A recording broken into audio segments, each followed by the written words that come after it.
got a sheet of paper. Can you read that? I'm 2 ciders deep and my guard is down. You're what? I'm 2 ciders deep and my guard is down. Well, it's not like none of it except for actually the very last one is anything specific to Northern Ireland. So I think it's politically safe. It's not. That's not what I'm worried about wandering into. Oh, what are you worried about wandering into? Just complete ignorance on my part. Like I'm not afraid of saying anything. Just having nothing to contribute. Well, that might make you the perfect person to bounce this off. You running for office? Well, no, but so there's an election coming up. Welcome. Sounds like you're running for office. Welcome to the podcast. This is episode 3 of what the one night of 4. You mark my words. Oh. I felt your dick at all soft there. We cheers at the start of all of them. Cheers. So, welcome to Politics Corner.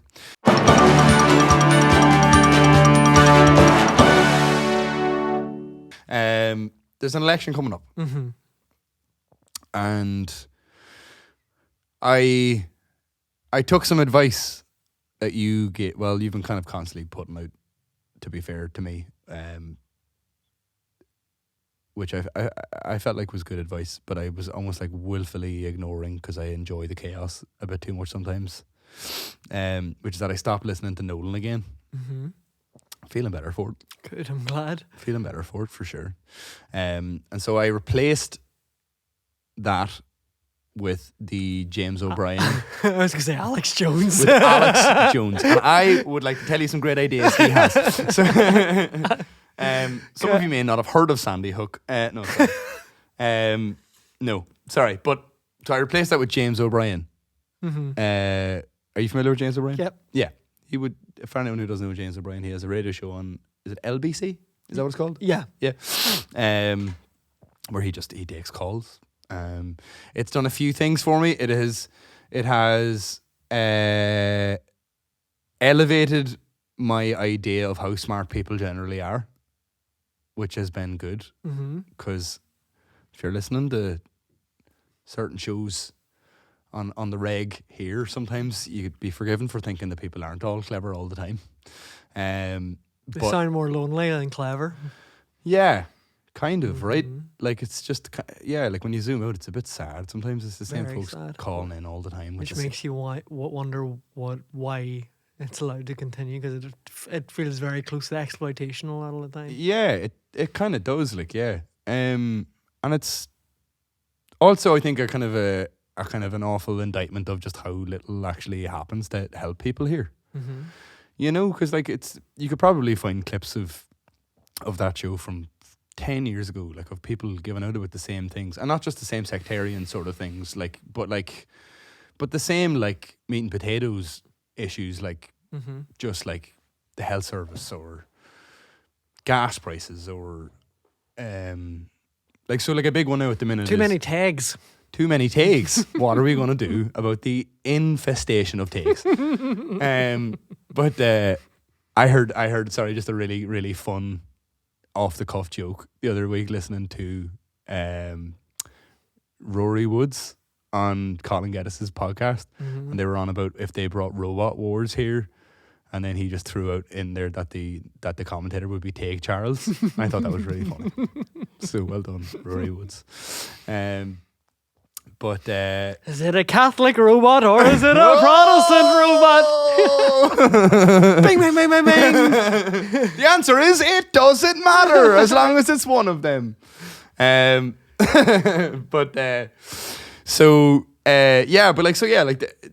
it seems like the issues that people are constantly talking about are always the same, and they never really change. And so one of the big ones at the minute is like obviously like the gas prices have gone up. And like, there's just all these people constantly like phoning into, and as I've said, I've stopped listening to that one now, mainly in the mornings. But like even like 5 Live, like after 12, I think have we spoken about that on this podcast, or did we talk about it? Like possibly. I have a real love for that time of the morning radio scheduling, because I feel like there's a very clear remit for the presenter, which is just, you're here for 5 hours, you better talk about something. Mm-hmm. And so people phone in, and you can tell more often than not they just are looking for a bit of company. And so, but because there's no like, well, it's one advantage of the BBC is that like there's no like there's never like ads to cut in or whatever. Mm-hmm. So like a lot of it is uninterrupted, and especially that time of night, like they're not pausing for like news bulletins very regularly or whatever. Like, and so people are just given the leisure to just swan Wander off into conversation Yeah. somewhere, and it's never like, so they'll set up the show and it'll be like, That's why Alan Partridge is such a brilliant character. When they put him on late night radio, it's like he really yeah, nailed that satire Yeah. of what it was, you know. yeah. Brilliant, you know. It's an amazing time of the morning to listen to the radio for that reason. Going to Legoland with Sean Connery, like all his ideals. And I can't remember what that segment was like. I need to hear all that again. Actually, it's been so long. But How would you like to be buried? Was one with a couple of page 3 stunners. But like, yeah, you know, like they'll set up the show with like, you know, and today, like, so the guy I hear the most is like your man Dotton Adebayo or something. He'd be like the guy that I seem to catch the most driving home. But and in fairness to them, this is a bit of an aside, but there seems to be like a very important characteristic and quality in your personality that's necessary to be on the radio at that time of the morning. And it's generally Denial. and a furious cocaine habit to keep you awake. But no, but there's like an empathy that like probably wouldn't be a scale of everybody that like that is important to have at that time of the morning for the people that call in. But like, so they'll set it up with like, you know, there's been some more coronavirus restrictions put in place today or whatever, and like that's kind of, and they'll basically loosely put it out like, that's kind of what we're going to try and make tonight about. So if you've any thoughts about that, you know, call in. That's kind of what we would like to talk. But of course, if you want to talk about anything at all, and the number is, Now's your chance. And so then and you just get these amazing weird people that just, and it's awful because you think like this is live, this is 3 o'clock this is 3 o'clock on a Wednesday morning, and like there might be some old woman in like, you know, Northampton that really wants to. There's something really kind of poetic about that kind of idea of like early morning show reaching out to people, or people reaching out to this like, it's like a public service almost. But in a way that's what it should kind of be. It has that kind of, it shouldn't feel like a weird kind of offshoot of it or a weird kind of quirk of it. It should it is a public service. It's kind of nice to feel that as there's an engagement like that, even at the weirdest, oddest hours, you know, from the people you might never hear about. Yeah, exactly. And they actually almost as if more like a nod of their awareness to their responsibility, like in that role with maybe a lot of the people that they deal with as well. I've noticed in recent weeks, like they do like a kind of like it's like a mental health checkup sort of episode where they have like a professional on, sometimes to like help like field some of the calls, and like, because generally it's like people that just like need someone to talk to, and so they kind of help steer them in the right direction. It's very sweet kind of programming actually. Noble. But it is almost, that's probably the right word for it. Yeah, it's like, it's, you know, they'll set it up as if like, you know, like Germany have just been knocked out of the Euros, let's talk about it. And some guy will ring up and be like, I have this cat and its tooth seems to be loose. And I bought this cat actually about 12 years ago.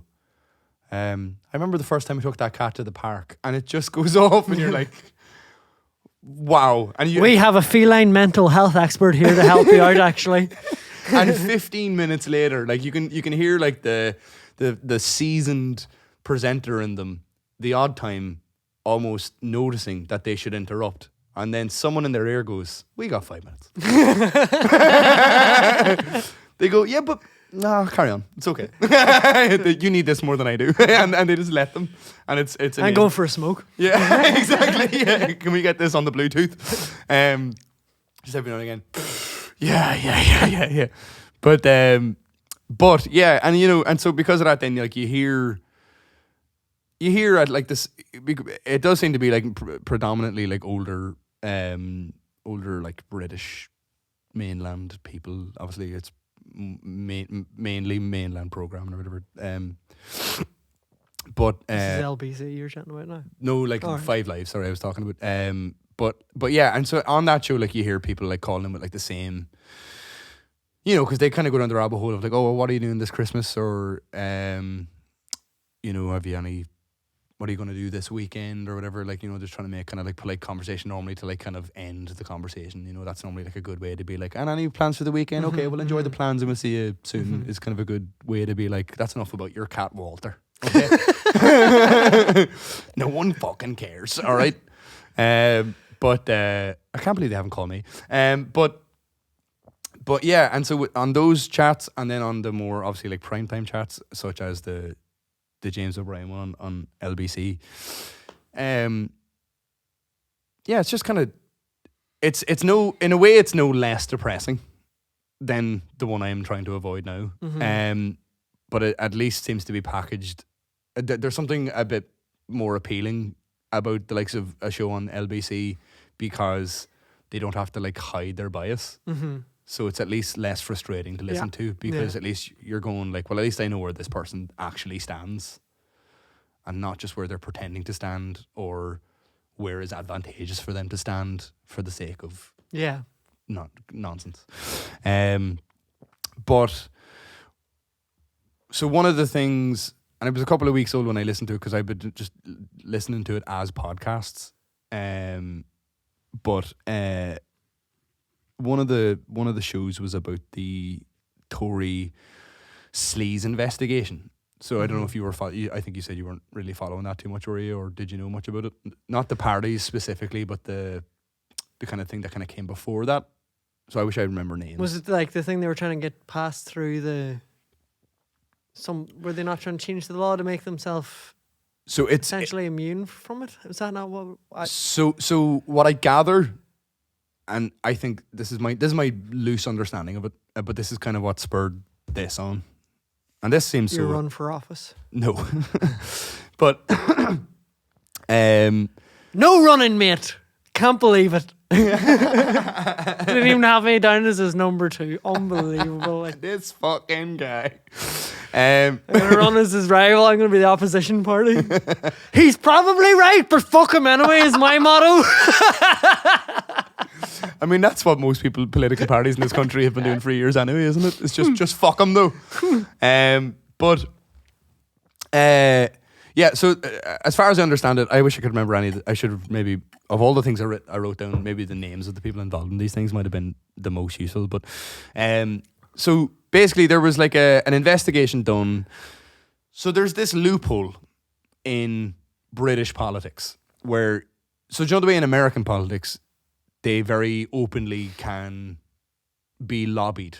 So they can have someone, you know, on behalf of some group or whatever. Like, so in America, it might be the NRA is a good example of a very effective lobby group who campaign and influence policy very effectively based on what they want. And Big Pharma. Big Pharma's #, kiss the booster. Bringing back the dab again, I see. That's nice.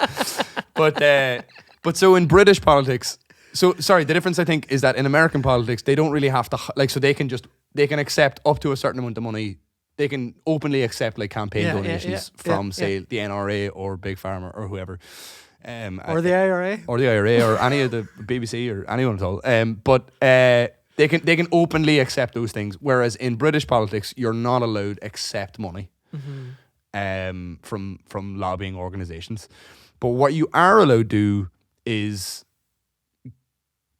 accept fees as a like keynote speaker or a guest at a conference or whatever, which is just a fucking roundabout way of getting your money the same way for doing the same thing, which is illegal. But so there was a guy, so this is December 21st. So in the last, I think it was about a week ago, there was a Tory seat that was lost by Lib Dems. So they had in the previous election won a majority of like 20,000 votes in that seat, and then the Lib Dems beat the Tory candidate by 6,000 votes. So there was like a massive shift in votes. But the reason that seat was open was because, as far as I'm aware, the person who was in it was the subject of this sleaze investigation, where basically there was it was basically kind of found that like they were like, you know, probably legally, but like bad form, essentially like taking money from people that like they're not really meant to be doing. And then there was a big investigation done, and the investigation found that they were like guilty of these charges. And then Boris Johnson was meant to essentially like accept the findings of the investigation, and essentially the politician in question would have just got like a kind of a slap on the wrist. But he tried to change the rules to and so thus drawing more light on it. Exactly, and then thus just ending up that the person actually had to step down entirely, which they wouldn't have actually had to have done had Boris Johnson just done the normal thing, which is obviously very unlike him anyway. But and so that left a big hole, and then that was filled, and you know, well, if it isn't the consequences of their actions, essentially. But that in itself was such a fucking, like, that's a part of politics that like we all kind of, I think, accept that corruption is like a part of politics, kind of, even though we all wish it wasn't. But there's this like weird, it's the same. So like down south, there's like there's like the, you know, the biggest probably political issue, well, that I hear about the most anyway, is like the housing crisis. And the things that need to happen to help fix the housing crisis can only happen if a Senate of, and they're all landlords, predominantly landlords, will change rules that would negatively affect their bottom line. And so it just seems fucking crazy that there's like, how is that ever meant to change? And then me and a friend had loosely chatted like months ago now, but just about like trying to start like because there's an election coming up here in May. Is it May? It is May here, isn't it? I think that's when the next election for the local assembly is here. And we basically thought about like starting like a campaign or like doing like some sort of a gig or something, trying to draw some sort of attention to the idea of just like anybody but them. Just vote for anyone else. Like just. But when you say anybody but them, what do you mean? As like not us'ns, them's. But like, do you mean like anybody but the big two, or do you mean right? Yeah, I think predominantly the big two. Yeah, because like I accept that. Like it seemed from my so it's not a throwaway. You're not looking like, you're not trying to kind of encourage a protest vote. It's more like an alternative. Yeah, I mean, I think, look, if nationalism is really important to you, there are people you can vote for that will still represent your nationalist views without you having to vote for Sinn Fein. Do you know what I mean? And vice versa with the DUP. It's like these people have been in power, essentially sharing power for like 20 years now, and they've done nothing. And like, I will never understand nationalists, and I will never understand unionists. Mm-hmm. I will just never understand the affinity to either state. I know. I will never understand it. It's mind-boggling. It really is. Especially when... And I find it harder to understand the nationalist mindset more so. Why so? Because I think unless it's with the caveat that it's like a new Ireland that you're looking to make, and not a reunification. Because one, I don't think there is such a thing as a reunified United Ireland. Like, it's never really existed. Mm-hmm. Historically, it's never. It's all like. And we definitely wouldn't want to go back to the Ireland that existed pre-partition. But like, with all the the South just replaced the monarchy with the Catholic Church. Yeah. And it fucking done possibly as more damage, I would say, in the long run, than English occupation or British occupation or whatever occupation.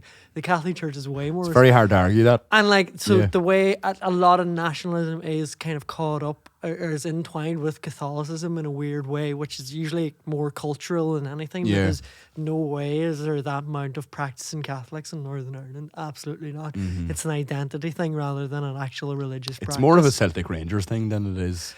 That's another element of it, but generally, like, you know, it's just so. But I'm just like, what is it? What is the ideal? What is it that you think binds us? Like, what is it that you have in relation to some guy in Connemara or some farmer out in fucking Sligo or somewhere? Like, what you as a kind of West, like, working class West Belfast person, like I understand that. To me, that for nationalism anyway, it's like I think what the like it's a socialist ideal that you should be really kind of trying to adhere to rather than a nationalist ideal, especially in like for Ireland as well. I don't want to paint in broad strokes, but I never really see nationalism talking about other nationalities coming and settling here and how that's a good thing for the community, whereas I see socialist kind of factions and parties are way more supportive of the integration of like foreign nationals and foreign workers and asylum seekers and even the traveling community and things like that. I don't know, nationalism just feels like such a... I think it was Oscar Wilde said it was the last refuge of the scoundrel. Yeah. But, I mean, and like unionism, it's the same thing. It's like, what, especially for unionists here, I'm always like, what is it that appeals to you about this union? Because I feel like it doesn't serve anybody here at all. And I don't understand... first of all, I mean, anybody who's actually genuinely supportive and interested in the monarchy just blows my mind. It feels like real life soap opera cosplay. It's like, that is literally millions and millions and millions upon millions of wasted fucking money. Yeah. That we could just easily like put clothes on people's backs. If backs. they were that good of people, they would be doing more. They would have got rid of it all, you know. But it's such, again, that's a broad stroke as well. It's so easy to talk in broad strokes. No, but I think it's important, like with any conversation like this, to like start with the broader strokes and kind of like, I think they help formulate like your opinion in general. Anyway, I mean, like I wouldn't have even thought of the nationalist thing kind of as much as you even laid out there. Yeah. I mean, I just feel like the stuff like the Magdalen laundries just never gets brought up in this vision. Like, in Ireland's so recent history, it's such a recent thing that happened. That's a huge thing that should be dealt with and like dealt with properly. But didn't they like? They essentially closed off, I think, a load of the investigation files that essentially buried them, that people weren't allowed to real access to the information that the government had. Yeah. It's like, is that the Ireland, is that the Dublin central government, is that the Irish government that's still kind of polluted with the influence of the church decades later? Is that the ideal that you're aspiring to when you consider yourself an Irish nationalist? You know, it's just fucking, I don't know, like. We live in an like a globalized international time. I don't understand why it's never like it's. I don't understand why it's never like the working. It always has to come down to the working people, like the people, the everyday working people, because that's what makes everything run. And it's, anything outside of that noise is a distraction. It's a way of dividing people. Yeah, do you know what I mean? 100%. I mean, it's so fucking frustrating being from here because. You can. It feels like your vote is meaningless. Yeah, and it's like you know that the person they're turning you against has way more in common with you than the person that you're voting for, and they are actively turning you against each other to profit off it. Yeah. And that's so true no matter what side of that divide you vote on. Like, 100%. I see this teddy bearification of Gerry Adams. I'm not fucking having it. Like, I know. It's sickening. Like, I know, it's wild. It is sickening. Yeah. No, I know. I think it was in that book, Saying Nothing. I think it was called. It said like Gerry Adams has spent the last few decades kind of rebranding himself. No, it was called propagandizing for his humanity. I think was the. It's a good way of putting it. Yeah. I get the meaning behind it. Yeah. I mean, like if on Twitter and the way he uses Twitter, I think is kind of showing that more than that, isn't it? He's just trying to be like, I know it was mad before, but I'm good cracking. And you get a load of fucking people from the south as well, fucking cosplaying stuff on Twitter. That's really sick. And Reddit. And then you get labelled as northerners and different and awkward and difficult and. It's what a fucked up island, eh? What a fucked up place. But I think so you're running for office. I'm not running for office. I think you're right though in what you're saying, that like it's funny, like, so that was like one of the last things that I'd written down was just like the idea. I'll say before I even like mention anything on this, I am aware that it's like a pipe dream, and it's like because such as like the housing crisis and like how is that meant to ever change down south. Sadly, it seems like the only way for any of these things to change would involve the people benefiting from it the most just wising up and making a good decision on behalf of people just because they know it's the right thing to do. Like, when has that ever happened? But I guess, like, so what you said about a United Ireland or whatever, and like, so what Ireland are the nationalists advocating for whenever they say like a United Ireland or whatever? Because there's a whole, like, if you're, you can't ignore that there's a huge culture of people that would have to be part of that United Ireland that are here that you need to convince as well, and you need to make space for it because like, I mean, let's not get down to the fucking. I mean, anybody who fucking feels anything for a flag, to me, I'm just like, that's fucking what, like a flag instantly is a divisive thing because it says it's not saying what you are, it's saying what I'm not. Essentially, you know. Well, that's the same message. I am this, you're not. Don't come any closer. I had a funny chat with my dad once. My dad was just like, I think it was around the time of the Brexit debate, but I was just going like, it's one of the silliest things I can think of to be proud of is where you were born. You know what I mean? I think Tommy Tiernan had a good joke of that. Like, Irish people are insanely proud of it as if we fucking chose to be born here. Yeah, yeah. And as John Hume said, you can't eat a flag. Yeah, well, exactly. I mean, but but I feel like a lot of the nationalist like point of view, a lot of it comes down to the idea, which is another Tommy Tiernan joke, is like, what does it mean to be Irish? It means we're not British. And sadly, that I think is what a lot of it is wrapped up in. I did my dissertation on uni was something along those lines in terms of in the context of Irish writers, and I bet you it's fucking terrible because I was 21 when I was doing like it, most and I bet dissertations. you it was. I'm glad that it's lost to the ages. That's It's probably in a library somewhere. Yeah. Maybe just what not to do? Filed under how not to do your course. But.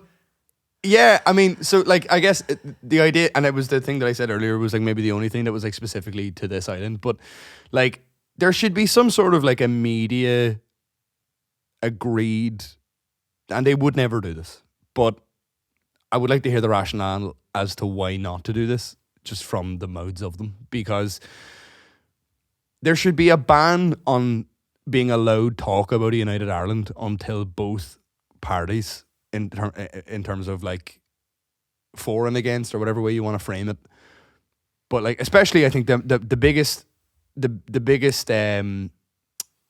duty of like, what would you call it, like the biggest I'm trying to think of the word, the biggest responsibility here, sorry, I think in this idea is on the Southern government, which is that there should be no room to talk about it until there's an agreed, even vague framework of what it would look like for people. Because I think it's just such, and it's a trope that seems to be just dragged onto the radio every other morning. It's like when they have fucking nothing else to talk about, they just bring people on to talk about like, well, would you like it or would you like it, and why do you hate it? And I think they're bastards. And well, don't say they're bastards. That's not fair. And it's just this never-ending cycle of nonsense, and everyone is talking about something that they have no idea about because the plan for which has never been laid out. And so people are fighting about something that they're just fighting about the idea of it, which I understand, like the emotional, you know, like obviously like there's people have very, very strong connections to history, and you know, some people feel more strongly about it than others. Generally, I mean, unionists are just nationalists that have more of an affinity with Britain, obviously. So you're essentially just dealing with nationalism, just on two different points of view or whatever. But like, there seems to be like an unwillingness on the Irish side to accept that this is as good as British people saying, "Why don't you just be part of us?" It's like you can't just expect unionists to just go like, "Oh no, but it's not fair. We were here first," sort of a thing. Like you can't. That's not enough of an argument to be able in a politically charged and economically fragile island to just say, "Oh, but what about the history? And you know, this is how it happened. So it's only right that it comes back to Ireland." Like it's not enough of a reason. I also don't think that is the only reason that the Southern Irish government. I have no doubt that there's probably some fucking framework or paper that it's been fucking drawn up at some point to deal with the eventuality of like rough framework or whatever the fuck. But there's just it feels like talking about like having it feels like allowing constant, endless, and very hurtful debate to go on when when the people who are hosting the debates most often know that there's no way to rectify the fucking the problems between the two callers or whatever, on the phone, and all it does is serve to make people angry essentially every fucking day of the week or whatever the fuck, however often it happens. And but to what end? Profit? No, but of course profit, but just but I just mean when do you not think that I don't know if it would necessarily mean that it would speed up at least the fucking proposal from either side of whatever governments would be involved in drawing up what a United Ireland or what staying in the UK would look like properly on paper or whatever. But it just seems like this country is so stuck on every issue because they can't get past that one. And I don't know if there should just be some sort of a ban on even talking about it for fucking 5 years while we just govern our way out of the other fucking shit heaps that we're stuck in for the minute. Because this fucking protocol thing has taken up all the oxygen on the radio for the last however long, even in the middle of a fucking pandemic where definitely more important things should have been being spoken about. And under the cover of that, things like fucking hiked gas prices and fucking taking money off people on universal credit and all these sorts of things have kind of just flown under the cover of, well, we're in a tough spot now here with COVID, but also here, what about the protocol? And no one that actually needs help from the government seems to be actually getting any whenever on things that actually matter. The amount of people phoning up at the minute that seem to be just literally saying I'm basically trying to decide whether or not to eat or to be warm this winter. You know what I mean? And it's fucking miserable existence.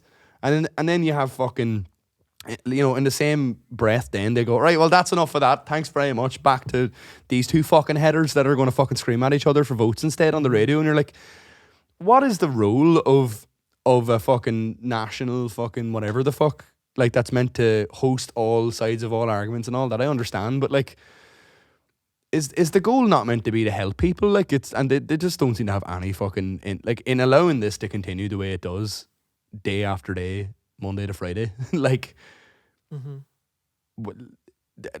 I just can't imagine a scenario where an independent committee who would scrutinize this for what it is, that they couldn't possibly come away with any other outcome than this has to stop.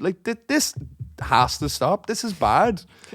It's really bad. Yeah. And they're literally the sort of institution that there are channels in which that this should be able to happen. Yeah. But it just doesn't. Hey, I'm glad you joined the party. No. I was always there. But it's just I don't know. I just felt at least being aware of what outrage I was having to listen to secondhand every week, at least I would be privy to the first-hand part of the information. But I never really did ever come away feeling that I was. But the part of it that I get stuck on is well, do we just leave it continue then and just hope that other people join the club of not listening, because they're not doing that? So how is that rectified ever? You know what I mean? What is I don't know how you even go about that. But something has to be fucking done about it. It's fucking unreal. But so that was that was the kind of idea behind, because I firmly believe that if while I don't agree with either side of these kind of political ends of the spectrum, but if nationalism is super important to you, or if unionism is super important to you, there are people that you can vote for that will still represent your beliefs, and whatever you want to say, champion those or fight for those if they feel like the alternative is being threatened, or however you want to frame it. But who would surely still, in the meantime, at least, and it's easy when they're not in power to say that they seem like they have it all figured out and whatever, but they at least make the right sounds about having an interest in actually just governing. They actually all seem to, which is probably the benefit of people not being in power for so long. They really have to make the case for why they would actually fucking have a clue or have a plan, or like, you know, they have to constantly bring out like papers and proposals for like how, if they were in government, like how they would tackle things, and bills that they bring forward to hopefully get through fucking Stormont or whatever the fuck. But like people can't be happy with this. Like, no one I ever speak to ever, even the staunchest of one or the other, think that their main party, you know, like if you were to assume the people that they vote for, they vote for them so begrudgingly. But it's almost like if everyone could just meet up and go, will we all agree not to vote for them?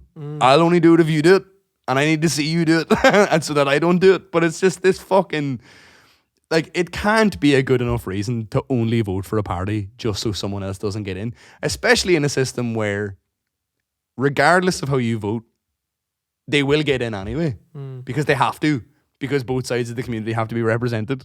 And so it's like, how is there ever a fucking a way out of this? Like, I don't know what it is, but it's driving me fucking mental.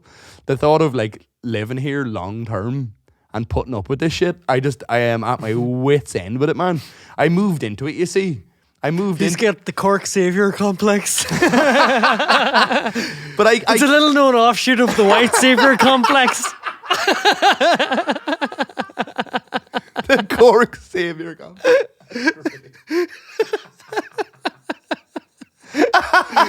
Oh, here he comes now with his land surrounded by trees, telling us all how to live. But if only we had thought about stop shooting each other. If only we had thought that. That's a brilliant idea. I wasn't looking rid of these bullets anyway. No, I'm only joking. There's got to be something. I'm being there's got to be something to be done, though, right? Yeah. And I'm not saying that. Yeah. I'm not saying that. I'm listening to you 100%. So, here's some things that I don't know how we would do, but, and I don't think it's going to be a change.org petition either. You have made my feelings clear about that. You fucking dug your own grave there. I still stand by that is just the way to keep MLA's inboxes empty. Okay, that's a fair point.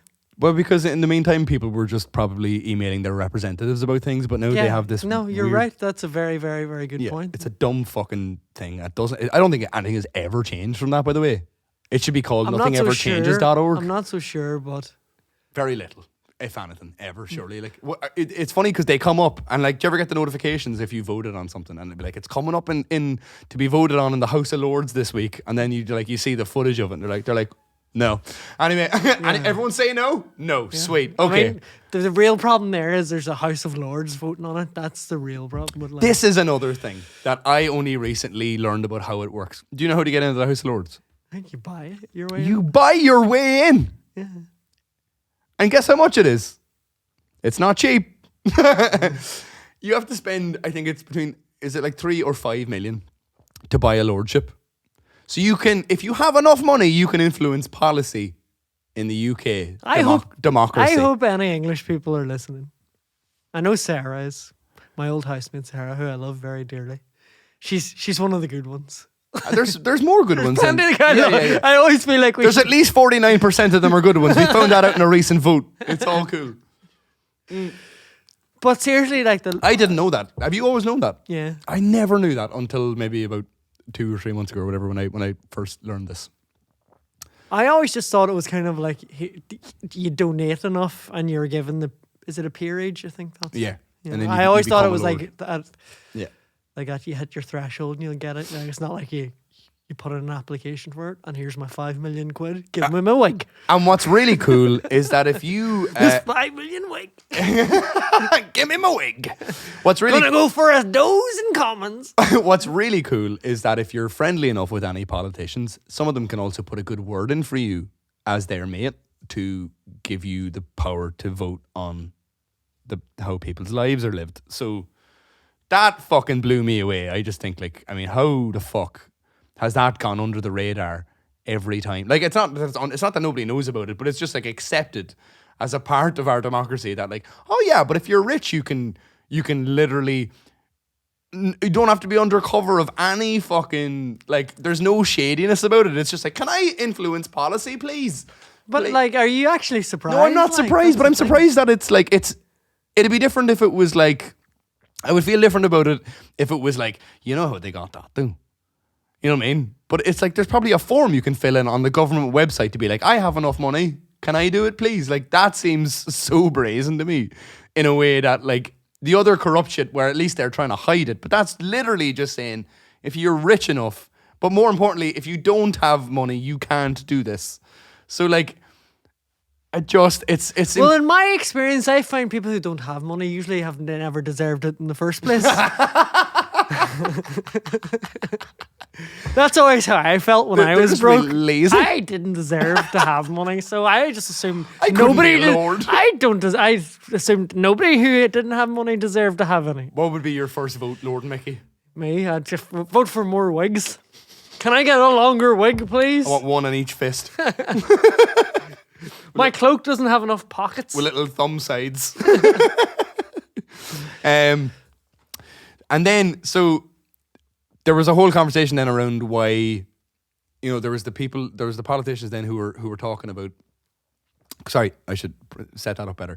There was a conversation then around, do politicians earn too much? And so I learned that, I didn't realize this. So the wage for being an MP is £82,000 a year or something. And that's minus all your expenses, I would imagine. Like, any work-related expenses are covered.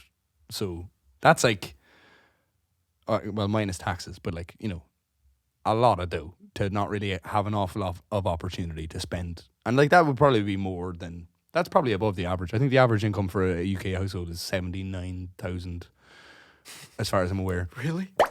Well, average, because there's so many millionaires bringing up the thing.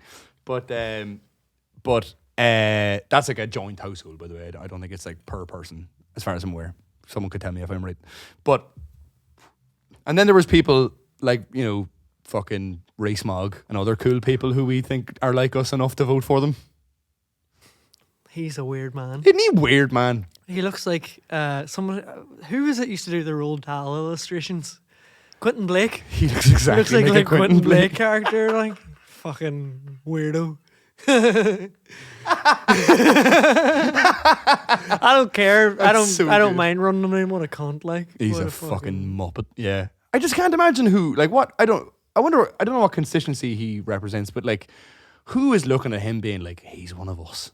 That guy fucks. Rees-Mogg fucks.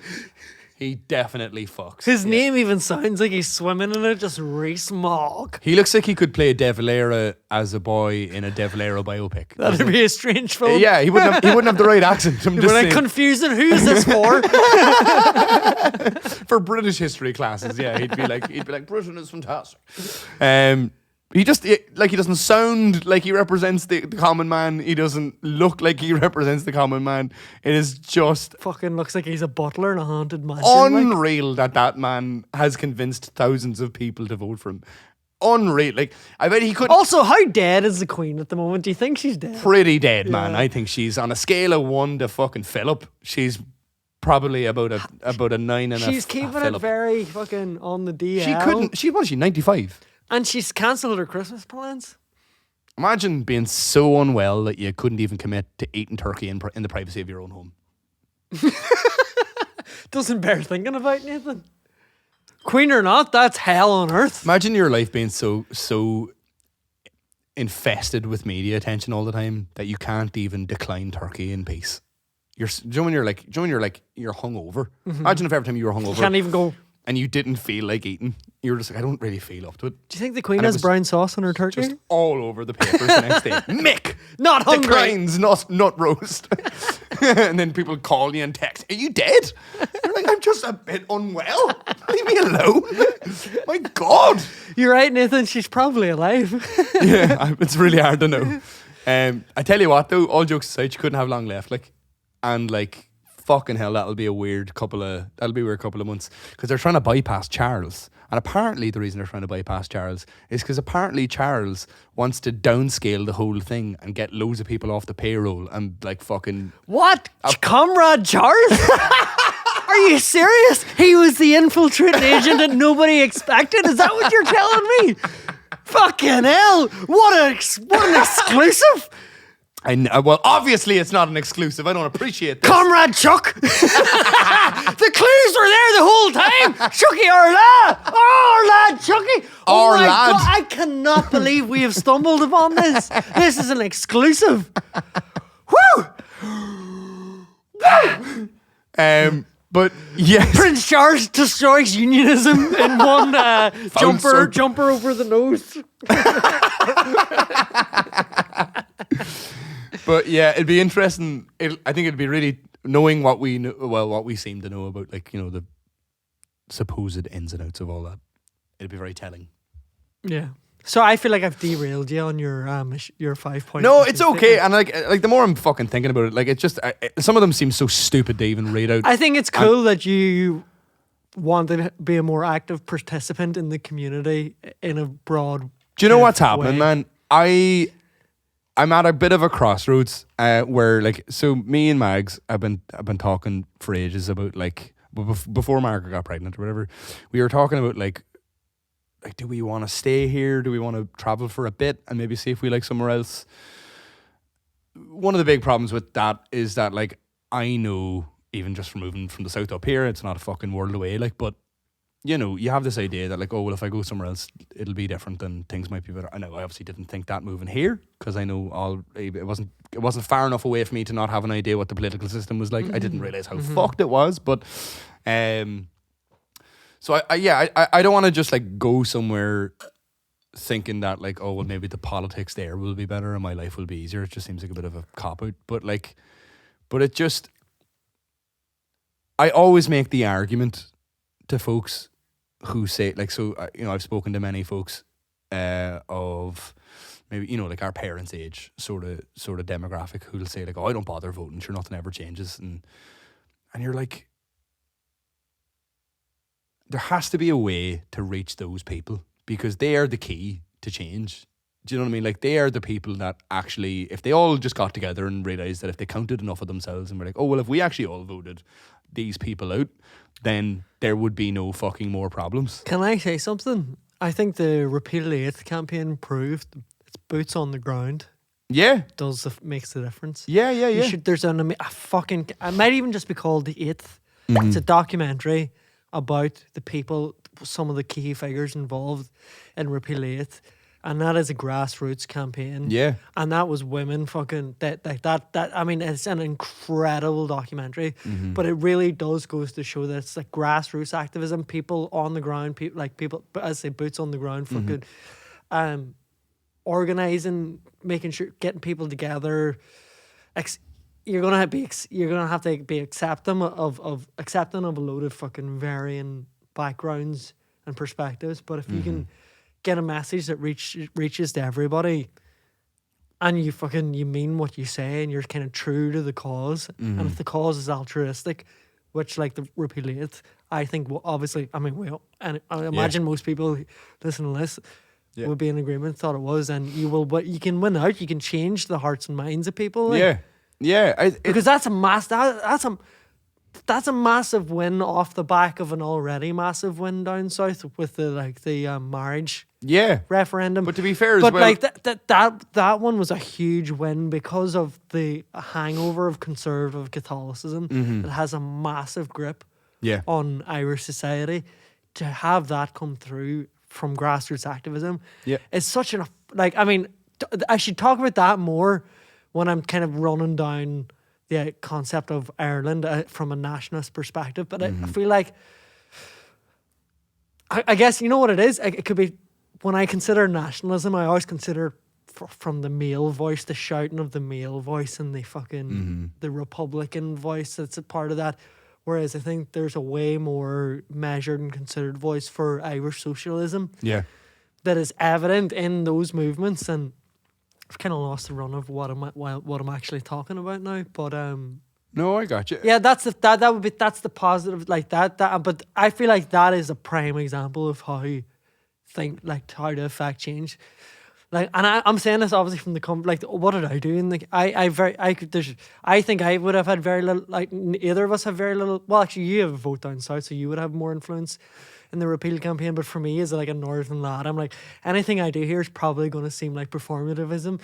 So what can I do? Is like, Orla, obviously, and a load of Orla's mates are all fucking voters down south. It was like. Just watching them, kind of experiencing from them first time, all I had to do was fucking drive them across the border to let them vote. Like, but it was so clear just from the momentum of that whole campaign that that's how you get shit done. You reach people by reaching out to them. I think the most important thing though about that campaign, from what I've at least read and listened and heard spoken about in podcasts and stuff about it, is that while it may seem like some sort of like a, and it's obviously going to sound ridiculous that anybody would even think this, to anybody who's in any way close to it, but because it obviously wasn't. But, you know, if you weren't paying attention, it might have seemed like an overnight sort of a movement. But I mean, you're talking off the back of like fucking 10, 15 years. I mean, like, it doesn't just happen in a day. Which is the scary thought about trying to do anything at all. I understand. But it's like, it's this great illusion that politicians have over people, where they just give you like a binary choice, and it's just like, well, I mean, we may be terrible, but what about them? I mean, and nowhere does it better than here. Like, no one does it better than the two main parties that we have here. It's just like, we are your only options. Like, they're talking about like a fucking... Another fucking frustrating dynamic from here is like the politicians are here and the voters are here, where it really should feel like that. It's like you're voting for essentially a civil servant. Yeah. To enact the stuff that you want to see. You're not voting for their opinion. You're trying to get a representation of everyone's opinion. Yeah, and they're supposed to try and... I feel like that should be the thing. Is like, this person is a representative of the collective opinion, and they need to be listening to the collective opinion. Never ever. It goes to that guy said something and we agree with him, so we're going to do that. It should always be, they should be informed rather than inform. I feel like, of course, yeah. But that is almost like the problem with, it's like that thing you always hear, like people who don't vote say, oh well, you know, they come around your door every 4 years and then they fuck off and you never see them again. And what happens is that they do come around your door every 4 years, and they probably, that's their way, which, to be fair, so here's what I'll say. You can only expect the level of democracy that you participate in. And while it may frustrate you that they only come around to your door once every 4 years, instead of being a lazy bastard and signing a change.org petition that you've never seen change anything in your life,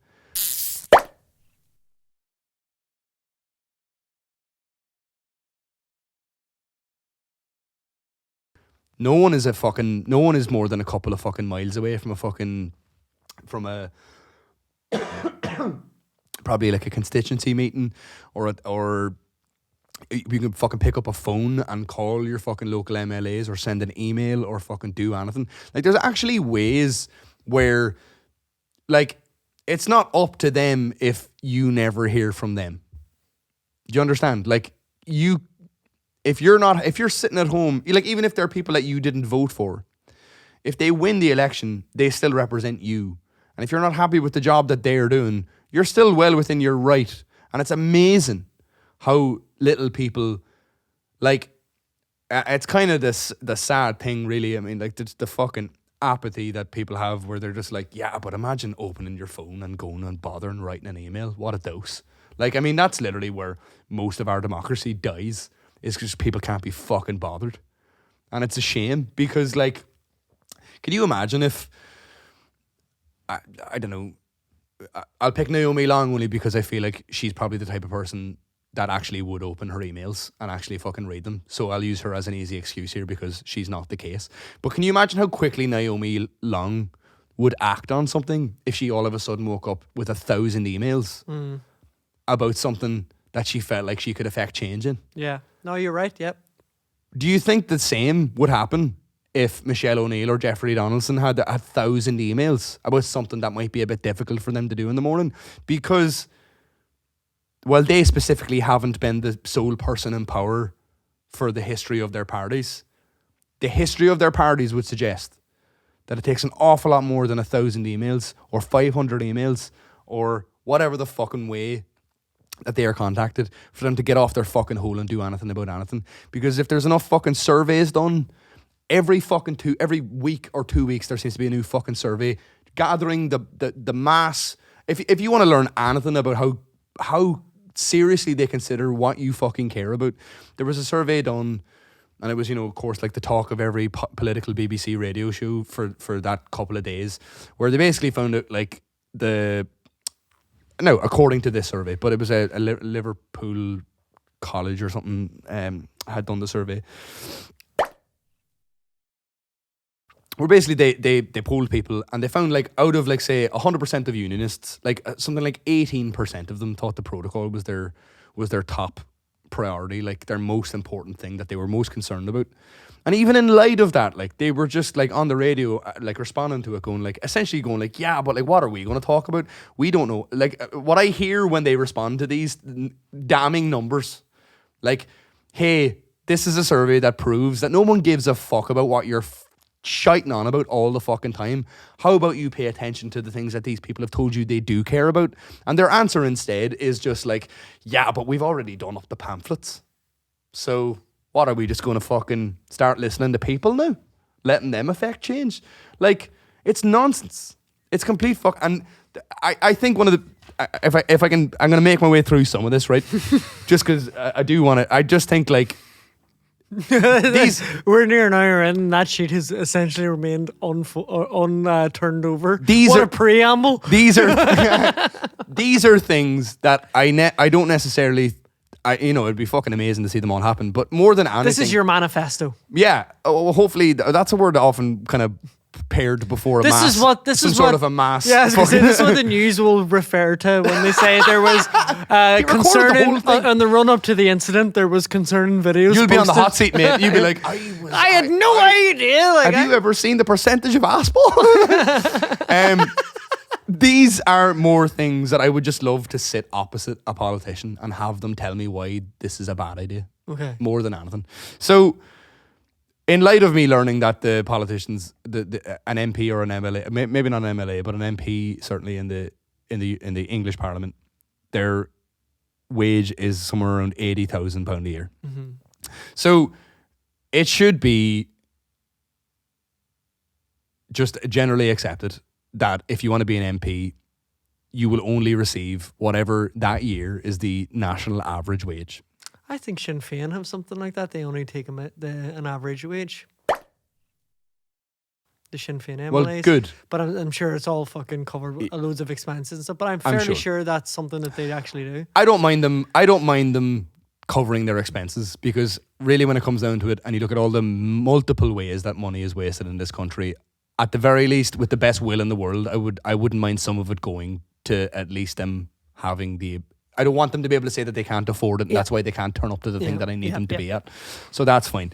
And the argument that some of them made against like taking the kind of, so whenever that like sleaze scandal thing was happening, and you had people coming on the radio saying like, oh well, we can't take away MPs' ability to earn second incomes, because they were basically all these fucking people that were loaded getting into politics going like, what am I meant to live on 80 grand a year? And I kind of think like, well, here's two things. First of all, if you were only earning the national average wage and you weren't happy with it, then surely it would be your job to raise the national average wage so that your wage would go up. And if you don't think it's enough to live on, then what are you even doing? Like, if you don't, like, it should be the most no-brainer thing in politics that politicians have to live on the average income wage. And if they can't live on it, then why are they there?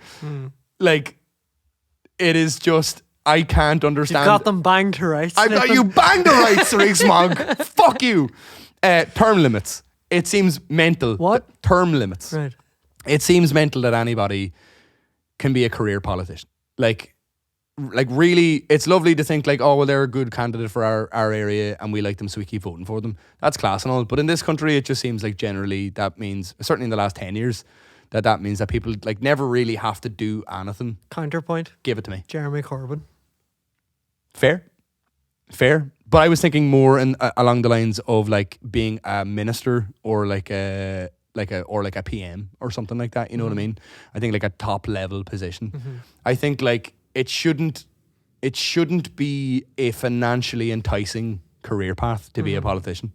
I agree. It just, and it kind of ties in with the lobbying thing. Like anybody who wants to be a politician is immediately unfit for the job. Yeah, like Rees-Mogg looks like the kind of guy who like just never got picked for football, and this is his revenge. It just should be a reluctant thing that you take on. Like, I have to fucking look after everybody now. What a ball ache. Like jury duty. I'll just do this for 4 years, and then that'll be me. Sweet. Somebody else, some other cunt has to do it then. Yeah, exactly. Like it shouldn't be but the problem with it not having like a limit to how long you can do it is that when you have the likes of people being able to earn money, like basically like letting people buy influence in the government, like they're not calling it lobbying in the UK, but it's essentially lobbying. So is this segment now, is this, if I were in charge, is this what the segment is? Yeah, essentially. It's not my manifesto, but it's, you know, it's basically a list of things I would do if I was in charge. I guess that's probably that might look like a scarf, but it's actually a bandolier. It's going to go up over my head now shortly.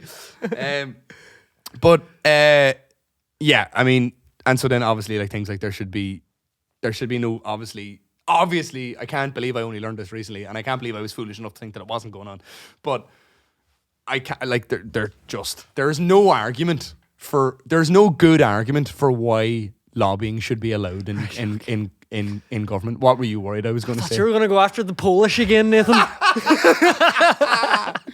I'm joking. He's never went after the Polish, not to my knowledge. Not recently, anyway. It's been a while. But although they've had it coming. I heard an argument as well made by a very, very haughty-taughty Tory politician whose name I don't remember because they all sound the fucking same. Who basically Jinky Spiffle Wifflebottom Rees-Mogg. Who was basically making, and this is the most insulting argument I've ever, this just shows you the fucking balls on some of these politicians. They're so sure that everyone who votes for them isn't listening, that they have the confidence to say things like this.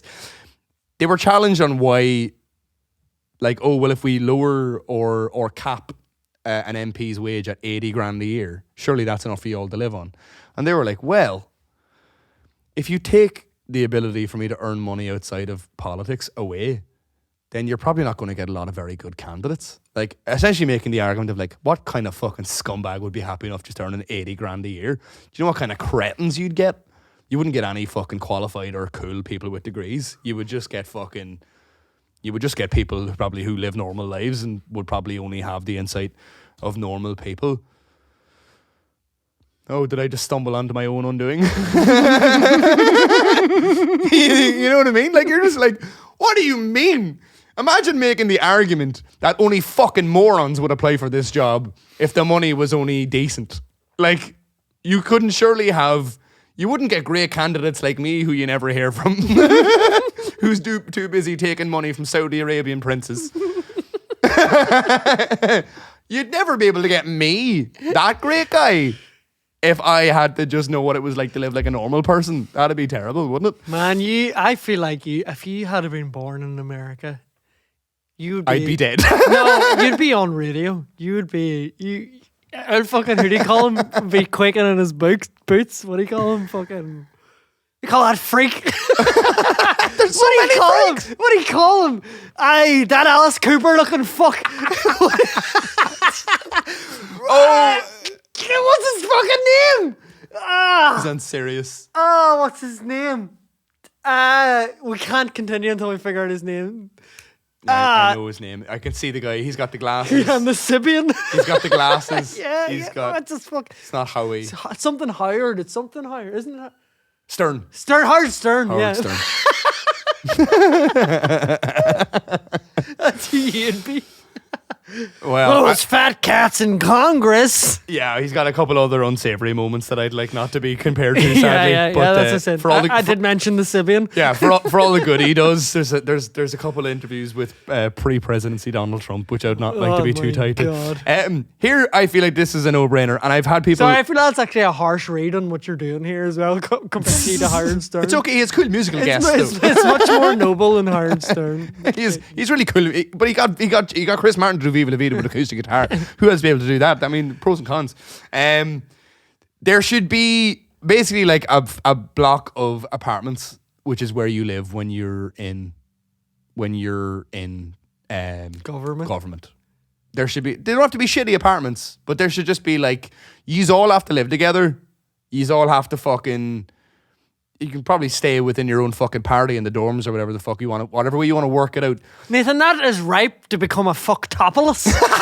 There'd be no one turning up to Prime Minister's questions because they'd be all too busy sucking each other ass. Prime Minister, I have a question. Do you like that? What did you think about that extra finger last night? Do you like it when I do that? Well, the most honourable gentleman. What about that most honourable gentleman? Can the right honourable gentleman tell me? Do you like it like that? I'll allow it. Answer the question, please. Whoa. Also, I mean, that's as a complete other aside. All that language, parliamentary language, needs to fuck off. All that does, it's like when the Bible was written in Latin. It's purposefully done so that people like you or me go, I don't know what the fuck they're talking about. It should be okay to curse in the House of Commons. Like what happened in the Dáil that time? With all respect for Prime Minister, or fuck you, Deputy Prime Minister. An apology in advance for my own parliamentary language, but fuck you, Deputy Stag. Yeah, fuck you, Deputy Stag. And I would like to retract my statement. I apologise unreservedly, but fuck you. I respected your sincerity. I'd ask you respect mine. Well, all due respect in the most unparliamentary language. Fuck you, Deputy Stag. Sorry, fuck you.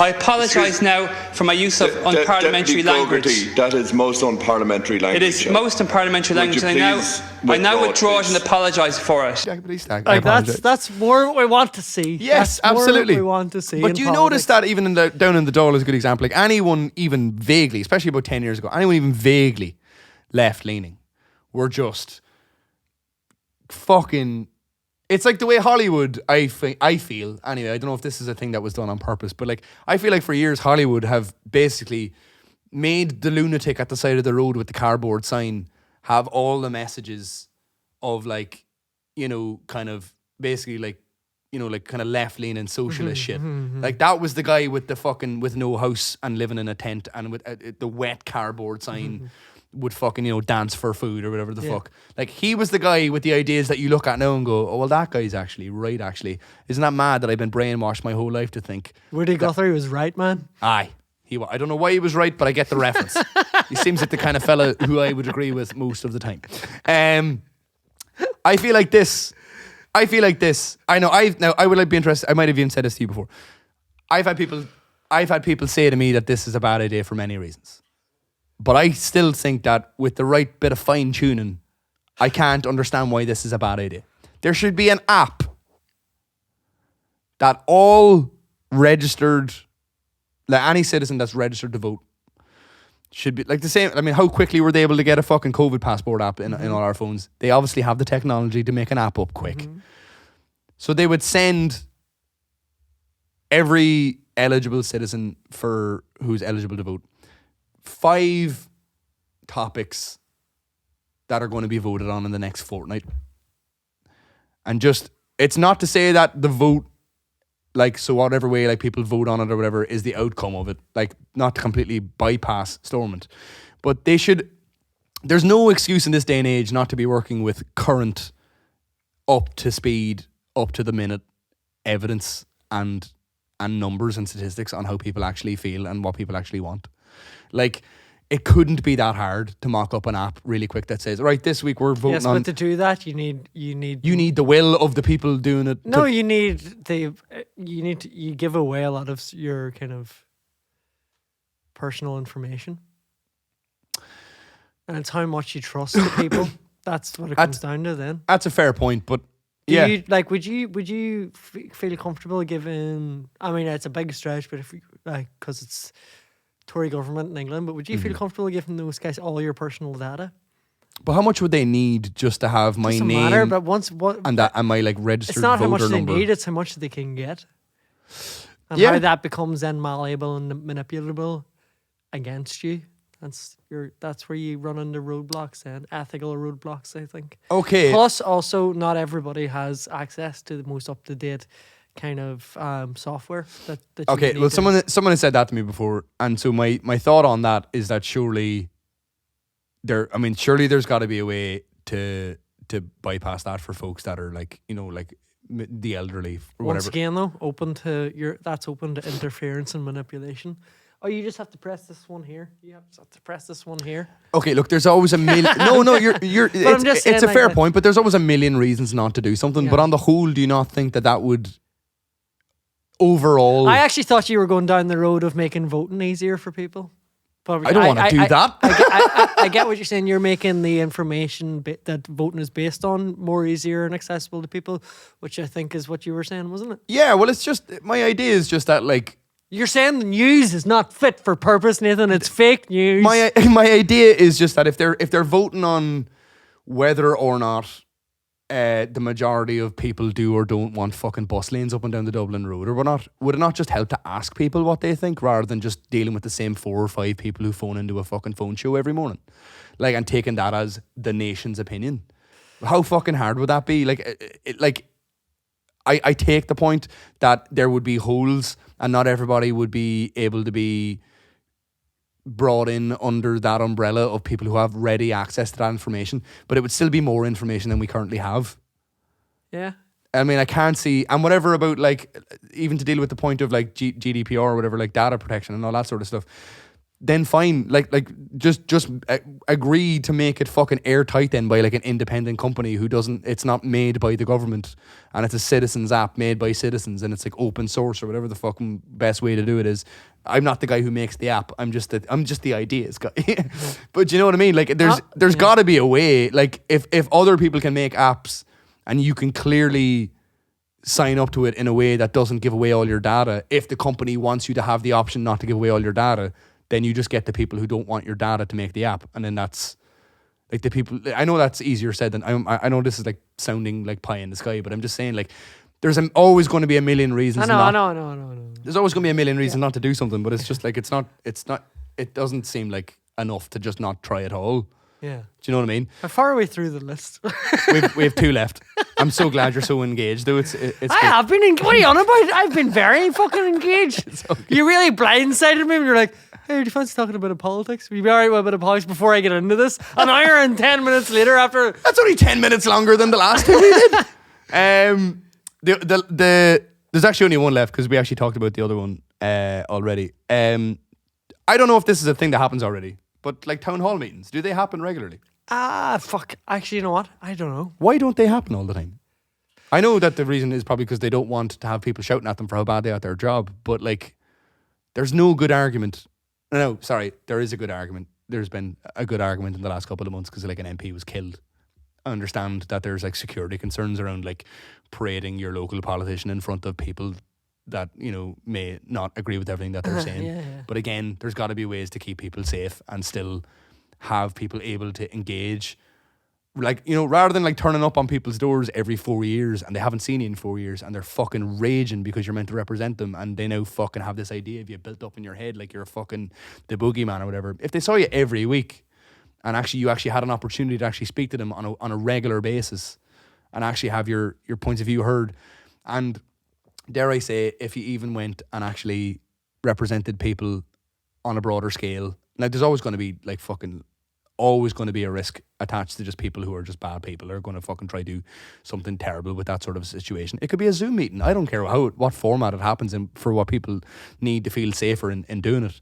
But surely there has to be some sort of like a weekly or monthly thing that people could do where they get to go like, you have to wait until all the questions have been asked and hey, this pothole outside my road's doing my head in, or whatever, like just on a local fucking level, like there has to be a way that people can feel more connected to their politician rather than just having to fucking read the paper or listen to that one radio fucking show every week to see what their politician is doing for them. It is just outdated, and we have so much technology now, which just like, there's no good excuse for it to still be carrying on the way it was 30 years ago, because they didn't have all we have now. You could argue that that's the problem, though. The technology is diluting and isolating the messages, and it's not reaching the people that it needs to reach. No. Again, it comes back to that face-to-face thing. Sure. Yeah, no, I know. You could be a very active politician on Twitter. It's not going to reach my man, Yeah. Or their friends. Yeah. So how do you reach everyone? Boots on the ground. Pigeons. Birds aren't real. What?